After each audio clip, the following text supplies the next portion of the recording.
Hey YouTube, got some new fishing kayaks last night at Dick's Sporting Goods.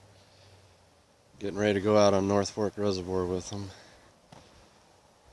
Gonna check them out before we go.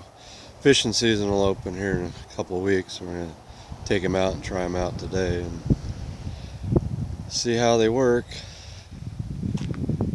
Pretty nice.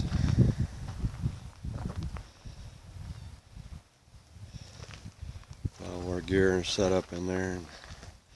Life vests. Got our foodstuffs. Got a third one over there. Take it out on the reservoir here.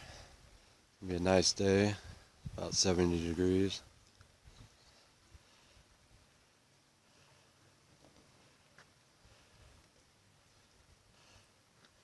Alrighty, I'll see you out on the water. Later.